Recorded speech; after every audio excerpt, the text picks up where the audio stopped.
guys, it's Ty from gamesfromthefront.com, and I've got a special little video for us. I'm going to be playing through the Storming Gold scenario from The Greatest Day, Sword, Juno, and Gold Beaches. Greatest Day is a grand tactical series game from Multiman Puplishing, and it is outstanding. So I suggest that you run out and get a copy. For those of you who own the game, I thought I'd spend a little time giving some strategy tips around the Gold Beach scenario and also going over the landing sequence of play. And also, this will give folks who maybe are thinking about buying the game a little incentive to go out and get it. Again, it is excellent. I'm setting this up to be a definitive play guide, so I'll be going over strategy and I'll be detailing the play that I go through to give you a sense of my thinking on strategy, but also give you some insight into the gameplay. Whereas my definitive guide around the Black Baron was written, though, this one obviously is going to be in video format. Before we start play, let's spend a little bit of time taking a look at the scenario itself. Storming Gold is one of the introductory scenarios in the game. It focuses naturally enough on Gold Beach. It is a 3-turn scenario that starts in the 0700 turn of June 6, 1944 and extends to 1100 on the same day.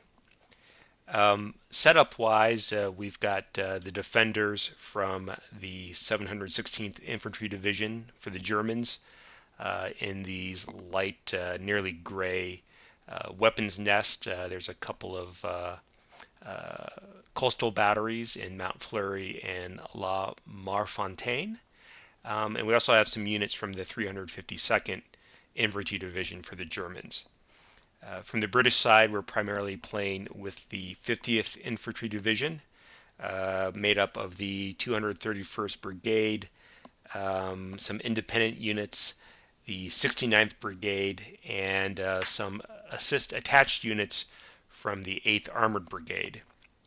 They are landing from Jig Sub Beach and King Sub Beach initially. That's the initial landing. We also have units that are coming in that are inbound for Jig Sub Beach and also inbound from King Sub Beach in a secondary landing wave, and then we have a third landing wave who starts the scenario en route from England. There's also a number of naval units. We've got 2, 4, 6, 7 powerful naval units at medium range. We've got some destroyer flotillas, we've got some rocket landing craft, and we've got some support landing craft as well. Looking at our division cards, we'll see the 50th Infantry Division. Their reinforcements are really already on the map as far as the vassal version of the map goes. There are 4 air units that are sitting on its division card right now. And also of note is that the division starts with an initial troop quality of -1. For the 352nd Infantry, their troop quality is normal. And in the 0900 turn, when their division chit is pulled, they have a handful of reinforcements, primarily in the form of 3 artillery units. And for the 716th Infantry Division, their troop quality is also normal. When their division chit is pulled, they'll receive 3 artillery units in the 0700 turn, and they have a battalion or so of infantry units with a support mortar who'll come in the 0900 turn. Beach conditions for gold are marked on the map. Gaps start at 4. Weapons nests start at 5. Obstacles start as 5 as well. And we have a pretty nasty sea state at 8. As I mentioned, the scenario starts with the 0700 turn. It's June 6th. and weather is overcast, which really doesn't have much of an effect on this scenario. The naval unit or naval chit will start as the first chit in the scenario, and will go back in the mug after its first use. In the vassal module, as of this recording, the Royal Marines are marked as going in after the second naval chit is pulled. That it's been corrected in errata, and actually the Royal Marines chit will go in after the naval chit is drawn in the 0900 turn, not the 0700 turn. For victory conditions, the 50th Infantry Division has 3. Their primary task is to clear Gold Beach by the end of the 1100 turn. Clearing a beach involves getting all Allied units or British units off any beach hexes, having all German units at least 3 hexes or no closer than 3 hexes to any reinforcement hex. The reinforcement hexes are marked by this charging boar icon in this particular scenario. And finally, all resistance nest, beach, obstacle, and gap values have to be at 0. Its secondary task, the British have to exit at least 4 steps of Royal Commandos off the map by exiting hex 83.007 by the end of the scenario. This is actually a little bit of a daunting task. If you actually look at our stack of Royal Marines, you'll notice that we have 1, 2, 3, 4, 5 steps of Royal Marines. So 4 of those 5 have to make it out to the western side of the map. And then finally, the last victory condition for the British is they have to have at least 10 command points remaining on their division display at the end of the scenario. The Germans have no victory conditions. Either the Allies complete all 3 for the win, or if they fail any of their tasks, the Germans win. In setting up the scenario, there's actually a couple of decisions that have to be made, both on the British side and on the German sides. First of all, for the Germans have to place their mines. They have 6 mine markers in the scenario. I really haven't come up with a better way other than to place them on the exit hexes off the gaps. Those mines have to be, I believe, adjacent to a beach hex. Certainly can't be on a beach hex, so you'll see that for all 6 of them, I've placed them adjacent to the gap exits from the beach. On the British side, they have a couple decisions to make. First of all, because of the sea state at an 8, the 8th Armored Brigade armored units, we have the option of them going in with skirts up or going in through a landing craft. And my thinking on this is with an 8 sea state, there's a 30% chance that when those armored units come in that they could be eliminated. There's a 50% chance that they would take a step loss or higher. Really, there's even a 90% chance that they take at least a cohesion hit, if not worse. So for all intents and purposes, I think that it's probably best for them to come in on a landing craft. And I've gone ahead and set that up here. You'll see I've got their skirts down over here in King Beach. They're in a landing craft. There's also another armored unit from 8th Armored Brigade who's also in a landing craft, and later on they'll come in the second wave as well. The other decision the British have to make is the placement of their leaders. I've got Brigadier Crancroft here on this Royal Dragoon unit, and then let's see, we've got Brigadier Knox. He's here with some of the Howards, and for the 231st, Brigadier Sunier. Can't quite read that print. He's here with the Dorsets. From the British point of view, looking at the map, I do have to take note of the fact that Weapon Nest 33A is going to be blocked from any naval fire. Also, on the western side of the map, Weapon Nest 38 is also going to be blocked. There's some towns in the way, and also some of the infantry units are also going to be blocked. So thinking of the naval attacks as I prepare for the landing sequence of play, my overall goal is going to be to eliminate any zero-step units, of which there are 3 right now. You've got Weapons Nest 34, Weapons Nest 35, and Weapons Nest 36. All of those are zero-steppers. I want to put barrages on any ranged units. And then finally, I do want to spend any remaining firepower here on Weapon Nest 33, which is a 2-step unit. He's pretty heavily defended, and is a little bit of a tough nut to crack for this scenario. All right, with that strategy in mind, we can turn to the naval chit sequence of play. I highly recommend, as you're learning this system, that you spend time using the included flowcharts that come with the series rules. They're going to be very helpful in learning the system for the naval chit, but also for assaults, direct fire, indirect fire.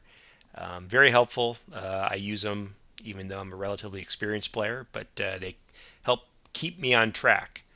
So the first step in the naval chit sequence of play would normally be to check for the gap number marker. The gap number marker is currently at 4. We really only care about that when it gets to 2 or less, so that we can skip that first step for now and move on to the second step in the sequence of play, which is perform ship-to-shore fire. And as I pointed out earlier, I have a number of naval units up here in Assault Force G, some that are at medium range and some that are at short range. Let me take a moment to talk about the Vassal module. The Vassal module for their Greatest Day and really for all of the Grand Tactical series it's an outstanding module. It's very feature rich. There are a lot of things that the module will automate for you or help you along with, and certainly this landing sequence of play is one of those.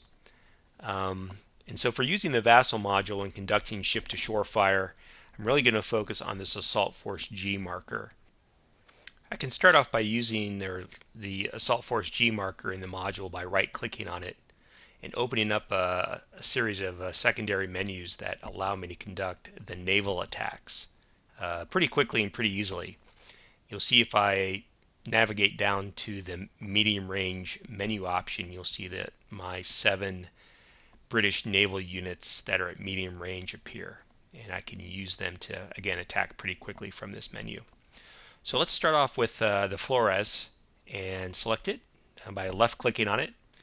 And as I said earlier, Weapon Nest 33A is going to be hidden and out of sight, or I'm going to have no line of sight for my naval units, so I have to keep that in mind. But I can start with Weapon Nest 33, so I'm going to left click on it and bring up this attack wizard. The Flores and all these naval units that are at medium range are 2-step units, so I'm going to check for a company bonus by clicking on this D10 here in the wizard. And I rolled a 6, which is higher than its troop quality of 3, so my target is going to be a 1 orange. And clicking roll, I got a 4, which is no effect from a damage perspective, but I do get to place a light barrage. And I'm basically going to work down each of these 7 naval units and cycle through the other targets, like Weapon Nest 34. In this case, I passed my troop quality check. Target is a 5 orange. And I rolled a 7. No effect, but I do get to place a barrage. Third medium unit is the Orion. And one thing with this next attack, if you are going to go after the Marfontaine or Mount Fleury coastal batteries, you do need to be mindful of the order in which you attack them. My recommendation is you work from the bottom of the map up.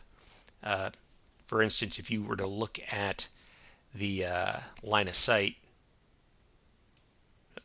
not from that hex, but let's look from this beach hex to La Marfontaine. If you were to place a barrage on Mount Fleury before that, you would block your line of sight. So again, work from the bottom of the map up. This is my third attack from medium range, which is the Orion against La Marfontaine. I passed my company bonus, and I rolled a 1, which is a possible suppression. La Marfontaine has a 2 troop quality. Rolling against that, he gets a 9, which fails. So he's suppressed. He's going to try to change that into a cohesion hit and succeeds with a 1. So he takes a hit and a light barrage. All right, on to my fourth unit at medium range, which is the Argonaut. This time he's attacking Mount Fleury. Coastal Battery, checking for troop quality. Company bonus, he passes with a roll of a 1. And so rolling against a 6 orange, he rolls a 6, which is a cohesion hit. And because that target number was a 6 with the company bonus, he does take the barrage, but it is in fact a heavy barrage. All right, on to my fifth unit, the Emerald, against Weapon Nest 35. He passes his troop quality and rolls a 2 for a possible suppression against the Weapon Nest's 2 troop quality. I roll a 3, which is a failure. So the barrage is going to be placed, but as a 0-step unit, we're going to move him to the graveyard for taking any damage. All right, just a couple left at medium range. The Ajax is going to attack Weapon Nest 36. He also passes his troop quality and rolls a 9, which has no effect. So not only no damage, but with the 9, we remember for indirect fire like this, we do not place a barrage marker. So I am going to have to use my last medium range naval unit to attack him again. Remember, my strategy is to at least get a barrage on everybody who's got ranged attacks. So he also passes a troop quality check this time for a company bonus. Target is 5 orange. I roll a 3. It's a possible suppression. Checking against Weapon Nest 36, troop quality of 3. He rolls a 3 and passes. So the barrage is placed, but no damaged. So that's the end of the medium range naval units, and not too bad for the Germans. We had eliminated one 0-step unit and got barrages on most everybody, except for this tricky Weapon Nest 37. So let's switch over to short range. With short range, I like to attack with my flotillas first. They're very much treated very much like those naval units I just fired. So I do have 3 destroyer flotillas. Let's attack Weapon Nest 37 with one of them. Checking for company bonus, I fail. So target is a orange 0. And I rolled a 0, amazingly enough. So that unit takes a cohesion hit. A barrage is placed. And by rolling a 0 with a naval unit, this cuts the phone lines, which keeps the Germans in command. So I can come up here to this lines open marker and right click on it and click on phone lines cut. And you actually see that any unit that previously had a red P on it, or a white P in a red box, now has an X through it. So the phone lines are cut. All right, so that was one of 3 flotillas. I've got 2 left. You remember that one of my objectives was to eliminate any 2-step units. So let's take a second one and come back here to Weapon Nest 36. I'm going to attack that. I'm going to check for company bonus. I pass there. I'm going to roll. And I rolled another 0. So the lines are already cut, but that is going to be enough to send this weapon nest to the graveyard. And for my third and final flotilla, I'm going to come back to this weapon nest, 34, who's a 0-stepper, and I'm going to attack him, see if I can get him out of the game. Checking for company bonus. I fail in this particular case, and rolling against a 2 orange, I roll a 6. So no dice in that particular case. That's it for my flotillas. A couple more units that are left at short range. I've got 2 LC supports. Unlike the other units, these guys fire at with a white attack value rather than orange. So it's going to be a direct attack. Let's see if I can one more try on this 0-step weapon nest 34. Going to be a direct attack, checking for company bonus. I pass with a roll of 1, and my target's going to be a white 4. And I rolled a 1, which is a suppression, and any result is going to be enough to send that 0-step unit to the graveyard. All right, so I've eliminated all 3 0-step units, and you remember my third objective with the naval attack was to soften up this 2-step weapon nest 33, and so I have one LC support left. So I'm going to check for company bonus on that. I succeed, so the target is a white 2. And I rolled a 2, which is a suppression. Weapon Nest 33 has a 5 troop quality as a base. It's under a light barrage, which is a -1. And because the phone lines are cut, it is now out of command. So that's going to take it down to a troop quality of 3. So he's going to be suppressed. You're going to try to change that to a cohesion hit by rolling against the 3. And he rolls a 2, so that succeeds. So he'll take a cohesion hit. That's it for the support landing craft. And my final naval units are 2 rocket landing crafts. These are single-use units. They are not only single use, but they ignore any terrain effects. And their last kind of special characteristic is they do not leave a barrage. So I've got 2 of those to use, and I'm going to use them against Weapon Nest 33 to see if I can soften him up some more. I'm going to roll against a pretty strong orange 5 with the first one. And I rolled a 1, which is a possible suppression. Just like before, the troop quality for Weapon Nest 33 is going to be at a 3 with its modifiers. So rolling against a 3, I roll a 4, so it fails and takes a suppression. He's going to try to convert that to a cohesion hit by rolling again against a 3, and he succeeds with a 2. So now he has 2 cohesion hits. And this is my last rocket landing craft. One last time against Weapon Nest 33, rolling against a 5 orange, and I rolled a 6. So that's the end of my naval units. Let me scroll up here and do some housekeeping. As I just mentioned, the rocket units are single use, so they are removed from play. All in all, some pretty outstanding rolls by the British. All the target units are now under barrages.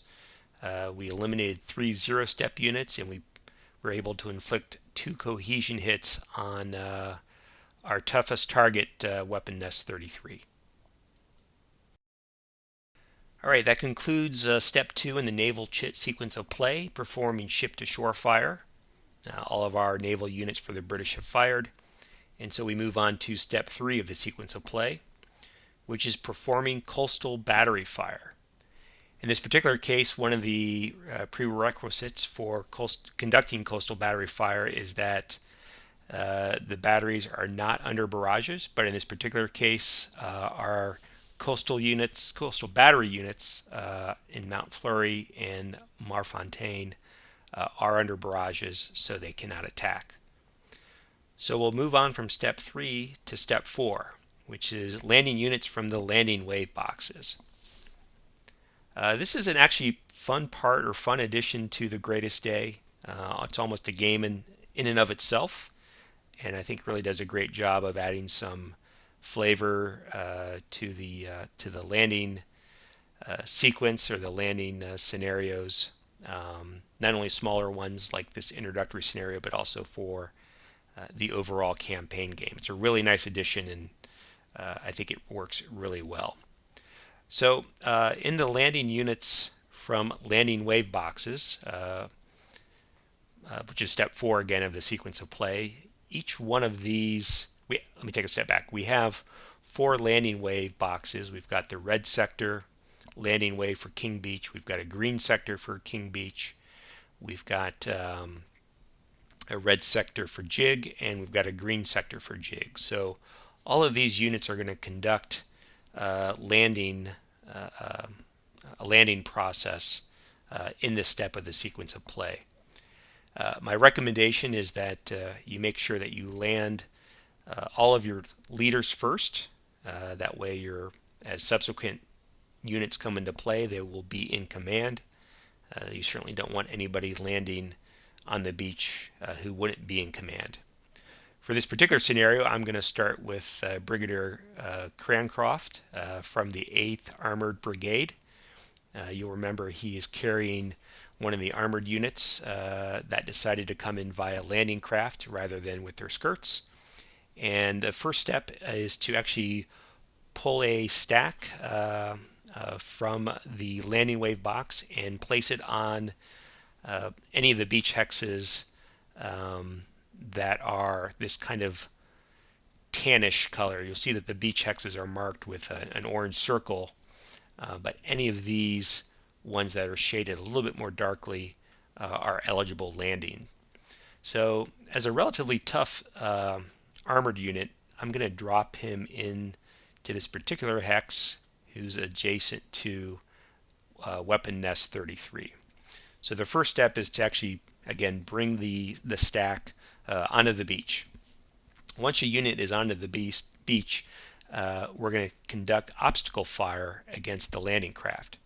So again, the vassal module comes in very handy here. You can actually right-click on a unit, in this case a landing craft, and from the beach submenu, there is a beach obstacles attack. By clicking on that, you'll bring up the weapons nest, the attack wizard for the beach obstacles hex attack. You'll see that it's a 5 white, which matches up with the 5 obstacle value in our tracking row on the map. So let's roll against a 5 white. And I rolled a 3, and so the landing craft will take a cohesion hit. After the obstacle fire, the Germans in this case have a decision to make. They have the opportunity to do what's called a resistance nest attack versus the landing craft.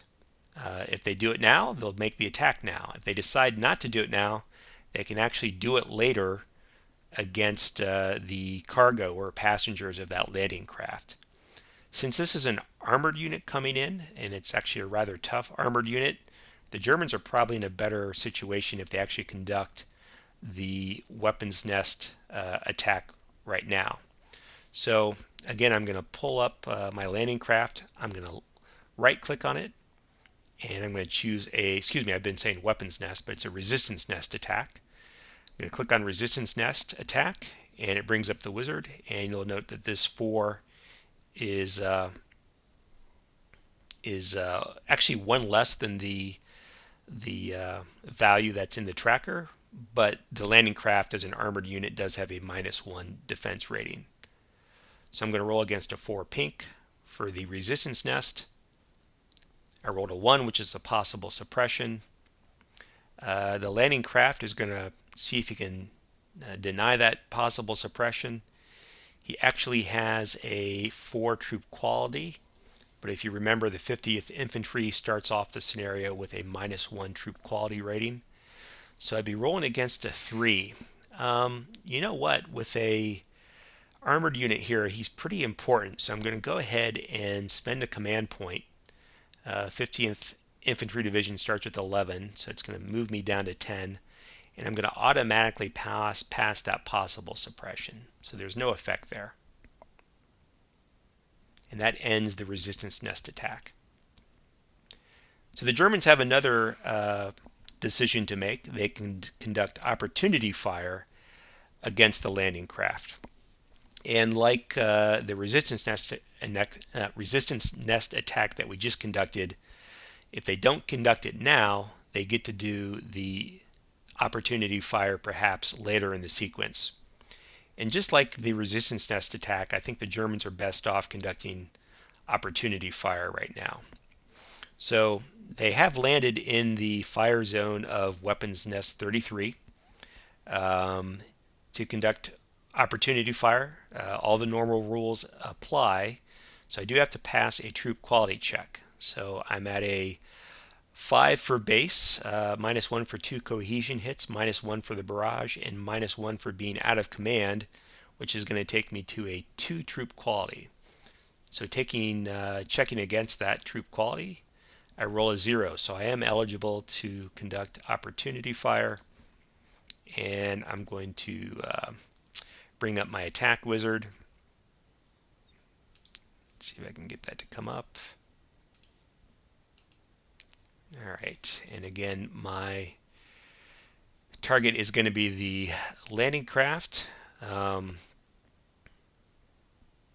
One of the special situations here that's a little bit different than normal opportunity fire is that when you're attacking against a landing craft unit like I am in this case, the fire zone to fire zone modifier does not apply. So I'm going to stick with a 2 white. I'm going to roll against that. And I rolled a 2, which is a suppression. So it's getting kind of expensive here. So decision time for the British. Let's see, 4 troop quality, 3, 2, or 3 with the troop quality modifier. So he's going to roll against a 3 troop quality to see if he can change that to a cohesion hit. And I rolled a 0. So lucky for the British, the landing craft will take another cohesion hit. And that ends the opportunity fire. So the next step in landing a unit onto the beach is bringing your cargo or your passengers come off of the landing craft. So I'm going to move the armored unit to the top of the stack here. Units can come in mounted or unmounted, or they can come in column or not. But any unit that comes off of a landing craft is going to take the same damage that the landing craft has taken. So in this particular case, this armored unit is going to pick up the same 2 cohesion hits that the landing craft has. So both the landing craft and the armored unit now have 2 cohesion hits.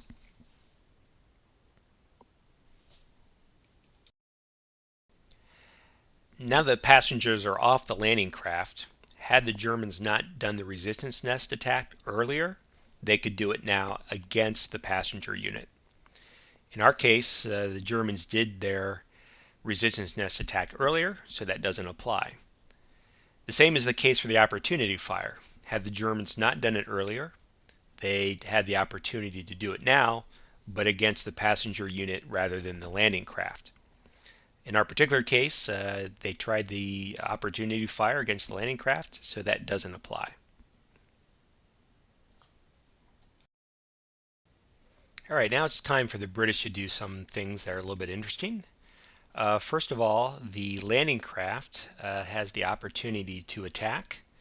A landing craft can attack a unit, or it can attack the beach defenses. They're not the best at attacking units, although it's nice that they have a range of 2. In this particular case, my strategy is going to be to reduce the beach defenses as quickly as possible. So I'm going to go ahead and right click on the landing craft and choose attack beach defenses. And because I have 2 cohesion hits, I do have a little bit of a modifier. So I'm going to roll, and I rolled a 1, which is adjusted to 3, and I get to reduce the nests by 1. So the nest marker goes from 5 to 4. Now that this landing craft has done its attack and unloaded its passengers, it is removed from the map. It can be used later in subsequent landings. Now it's decision time for the British. Units that have conducted a first action by landing now have the option to conduct a second action by spending a command point.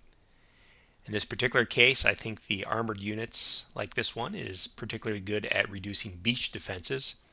So I am going to spend a command point, but before I get to check against for my attack against the beach defenses, there is another resistance nest attack that comes into play. So I'm going to go ahead and right click on my unit, and I'm going to get to the beach submenu, and the resistance nest attack is the menu item that I want.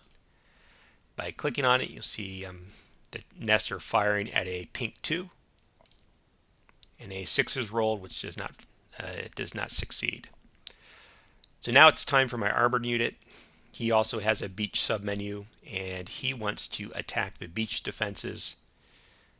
He also has 2 cohesion hits, so he's got a modifier to his roll, and I rolled a 9, which is a miss.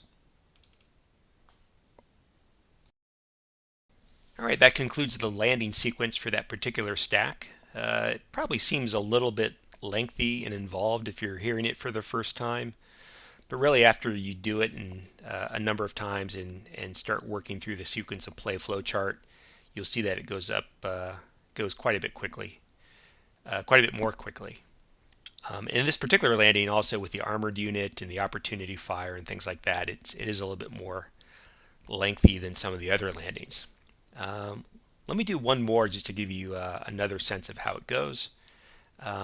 Let's come over here to our leader with the 231st Brigade. You remember I was saying earlier I like the idea of bringing in our leaders first so that units come in later in command. This particular stack has a landing craft that's carrying 2 companies of infantry units from the Dorsets. So I'm going to grab that stack. I can do it in any order, so I don't have to do everybody from Red Sector first or King Beach first. I can do it in any order that I like. And I'm going to bring this stack down here to hex 78004.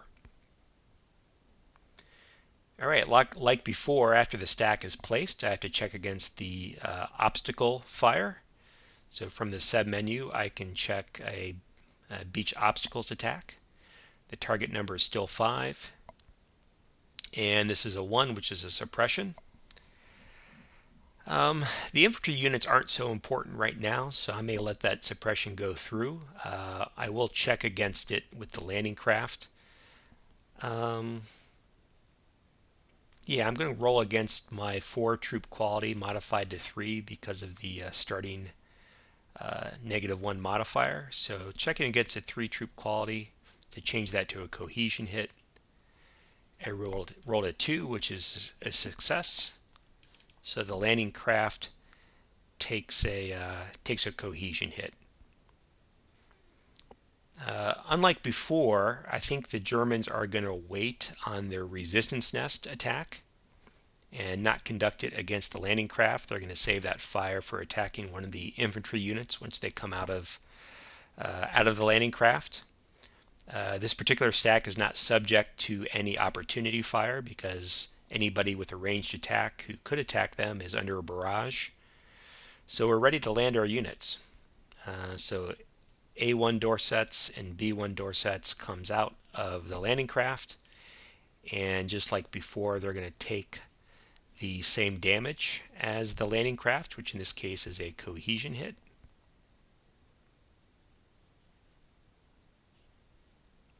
Let's place that other one.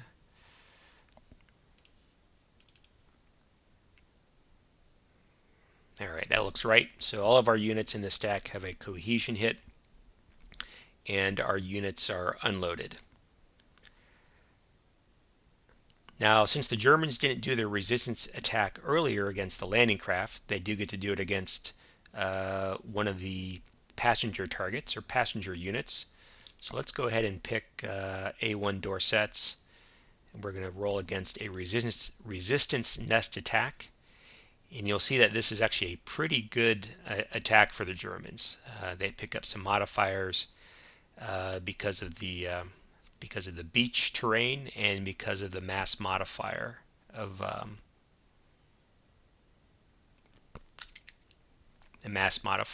4 steps of infantry. One quick note, if the Germans are conducting the resistance nest attack against these units that are outside of the landing craft, like we are here, the mass steps from the landing craft are not counted. But we've got 4 steps of infantry anyway, so that's enough to give the Germans a +1. Okay, we're rolling against a pink 6 from the resistance nest, and a 7 is rolled, so no damage there. As I said earlier, there's no opportunity fire that's possible in this particular case. And now we can do our attack with the landing craft. So we're going to attack beach defenses. And with a cohesion hit, there's a +1. I rolled a 2. I rolled a 1, which is adjusted to 2. And so the nests are reduced by 1. And like before, the landing craft is removed from the map. At this point, the British do have the option of having any of the units from the 231st Brigade take a second action, or at least the ones that just landed. But there's not a whole lot the infantry can do that's important right now. I really want to reduce some of the beach defenses, and traditional infantry can't really affect them. So I'm going to forego a second action and end the landing sequence for this particular stack. All right, that's 2 stacks of British units that have landed. Hopefully you get an idea of how that sequence works. There's a couple more nuances here and there, but rather than run you through too many more of these, I'm going to do the rest of these landings and speed up the video, and so we can get on through the scenario a little bit more quickly. I do want to highlight a number of the other British units that are important before I do that, though. You'll see that there are a number of Royal Engineer units. Engineer units in particular are excellent at taking out beach defenses, so they are pretty critical units for this particular scenario. There are also a number of armored units, but in particular there are some armored units that are from the 79th Armored Division, and you can identify them because of the red print in their unit designation, and also they've got a 79th Armored Division badge on their counter. These are the funnies, the famous funnies from D-Day, that are also excellent units for eliminating or removing beach defenses. Throughout, there are also a number of other armored units that you want to keep an eye out for. Armored units in general are good at attacking beach defenses, but really those funny units are the ones that are the best. So from a strategy perspective, bringing in the armored units, bringing in your engineers, getting those beach defenses reduced before landing any of the or too many of the other infantry units is probably your best bet.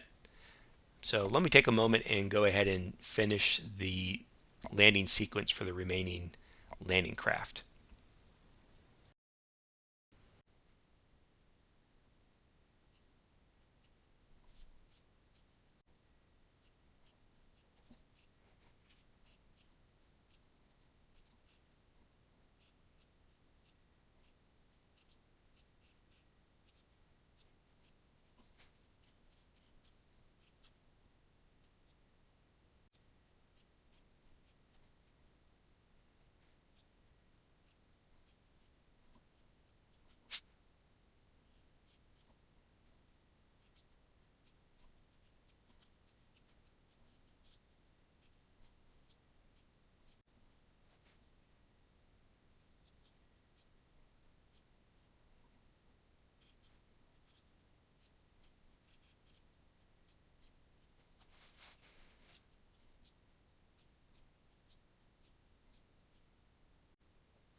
Well, as good as the British initial naval attacks were, the landings weren't nearly as good.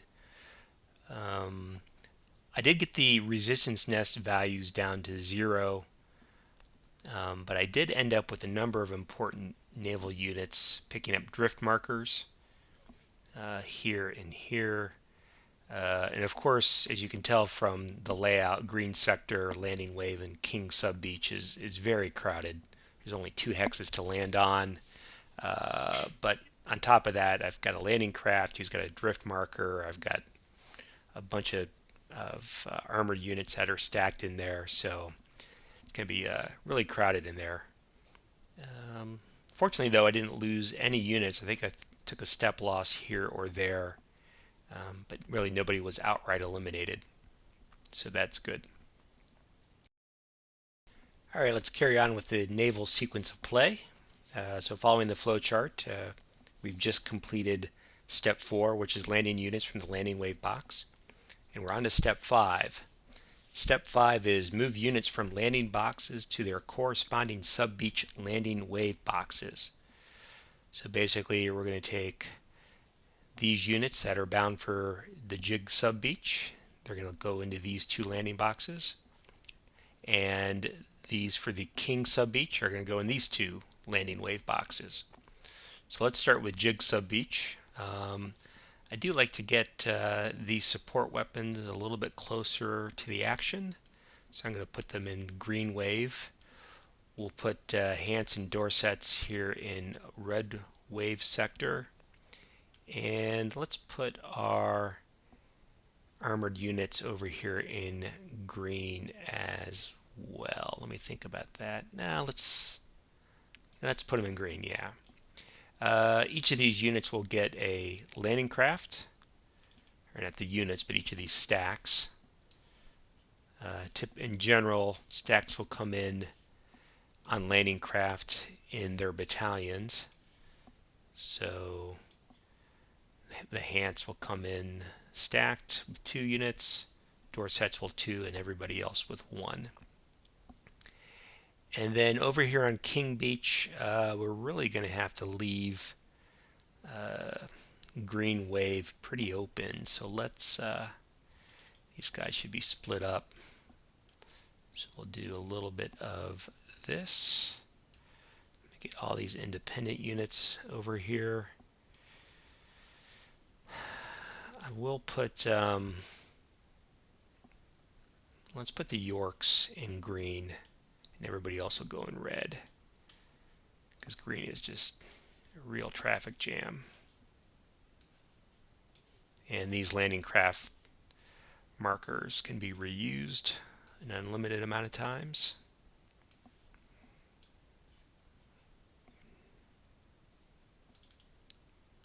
And we can get rid of these cohesion hit markers. All right, so everybody is ready to enter in the next landing wave. So that's going to end step 5 in the sequence of play. All right, that completes step 5. And on to step 6 in the sequence of play, we're going to move these en route from England units bound for Gold Beach. We're going to put them into the sub-beach pending boxes.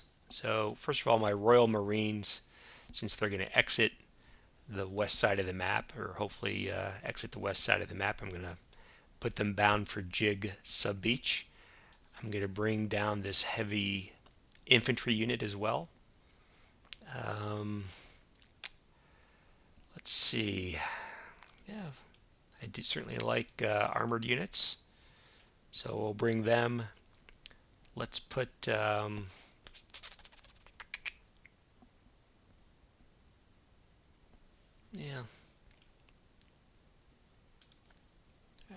This is a tough choice for me. 6 and 5. Let's put the Howards over in King Beach and the Devons over here in Jig. It might get a little bit crowded, but got to keep our goals in mind. All right, had this been a larger scenario or even a campaign game, there are additional steps in the naval sequence of play that involve moving these naval units between naval cards, but this is the only naval card in this scenario. You can also adjust this assault force marker, but in this particular case, neither of those apply. So that is going to end the naval chit and its sequence of play. All right, I think this is a good place to stop this video for now. I'll pick up the next session, and we'll pick up the rest of the scenario, and we'll keep it going. But I hope this gave you a good sense of some of the strategy you could use for Gold Beach, and also the sequence of play for the naval chit. Hope you found it interesting and useful. Certainly would love to hear your feedback. My strategy is certainly not the only one and may not even be optimal. So if you've got other ideas on the way that you like to play this scenario, please let me know. Until then, keep playing, and I'll see you next time.